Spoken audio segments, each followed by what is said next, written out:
Psalm 78, Maskil of Asaph. Give ear, O my people, to my law. Incline your ears to the words of my mouth. I will open my mouth in a parable. I will utter dark sayings of old, which we have heard and known, and our fathers have told us. We will not hide them from their children, showing to the generation to come the praises of the Lord and his strength, and his wonderful works that he hath done.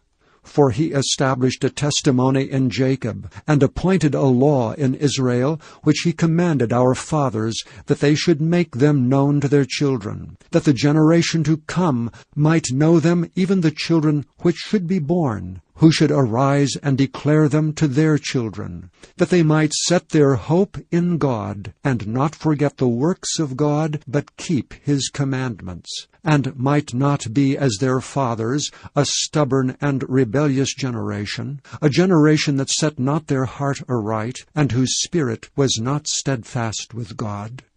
The children of Ephraim, being armed and carrying bows, turned back in the day of battle. They kept not the covenant of God, and refused to walk in his law, and forgat his works, and his wonders that he had showed them. Marvelous things did he in the sight of their fathers, in the land of Egypt, in the field of Zoan. He divided the sea, and caused them to pass through, and he made the waters to stand as an heap. In the daytime also he led them with a cloud, and all the night with a light of fire. He clave the rocks in the wilderness, and gave them drink as out of the great depths. He brought streams also out of the rock, and caused waters to run down like rivers. And they sinned yet more against him by provoking the Most High in the wilderness. And they tempted God in their heart by asking meat for their lust. Yea, they spake against God. They said, Can God furnish a table in the wilderness? Behold, he smote the rock, that the rivers gushed out, and the streams overflowed. Can he give bread also? Can he provide flesh for his people? Therefore the Lord heard this and was wroth, so a fire was kindled against Jacob, and anger also came up against Israel, because they believed not in God, and trusted not in his salvation, though he had commanded the clouds from above, and opened the doors of heaven, and had rained down manna upon them to eat, and had given them of the corn of heaven. Man did eat angels' food. He sent them meat to the full. He caused an east wind to blow in the heaven, and by his power he brought in the south wind. He rained flesh also upon them as dust, and feathered fowls like as the sand of the sea, and he let it fall in the midst of their camp round about their habitations. So they did eat and were filled, and he gave them their own desire. They were not estranged from their lust, but while their meat was yet in their mouths, the wrath of God came upon them, and slew the fattest of them, and smote down the chosen men of Israel. For all this they sinned still, and believed not for his wondrous works. Therefore their days did he consume in vanity, and their years in trouble. When he slew them, then they sought him, and they returned and inquired early after God. And they remembered that God was their rock, and the high God their Redeemer. Nevertheless, they did flatter him with their mouth, and they lied unto him with their tongues, for their heart was not right with him, neither were they steadfast in his covenant. But he, being full of compassion, forgave their iniquity, and destroyed them not. Yea, many a time turned he his anger away, and did not stir up all his wrath.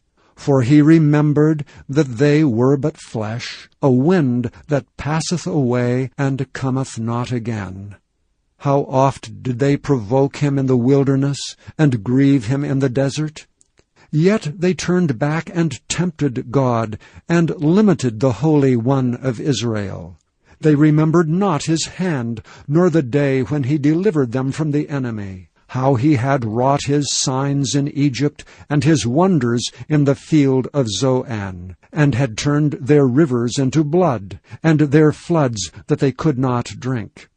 He sent divers sorts of flies among them, which devoured them, and frogs which destroyed them. He gave also their increase unto the caterpillar, and their labor unto the locust. He destroyed their vines with hail, and their sycamore trees with frost. He gave up their cattle also to the hail, and their flocks to hot thunderbolts. He cast upon them the fierceness of his anger, wrath and indignation and trouble, by sending evil angels among them. He made a way to his anger. He spared not their soul from death, but gave their life over to the pestilence, and smote all the firstborn in Egypt, the chief of their strength in the tabernacles of Ham, but made his own people to go forth like sheep, and guided them in the wilderness like a flock. And he led them on safely, so that they feared not, but the sea overwhelmed their enemies.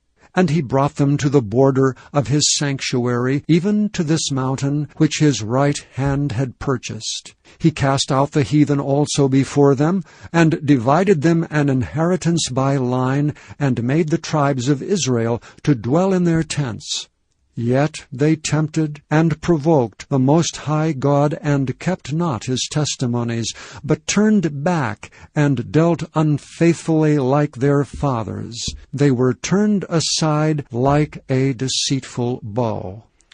For they provoked him to anger with their high places, and moved him to jealousy with their graven images. When God heard this, he was wroth, and greatly abhorred Israel, so that he forsook the tabernacle of Shiloh, the tent which he placed among men, and delivered his strength into captivity, and his glory into the enemy's hand. He gave his people over also unto the sword, and was wroth with his inheritance. The fire consumed their young men, and their maidens were not given to marriage. Their priests fell by the sword, and their widows made no lamentation.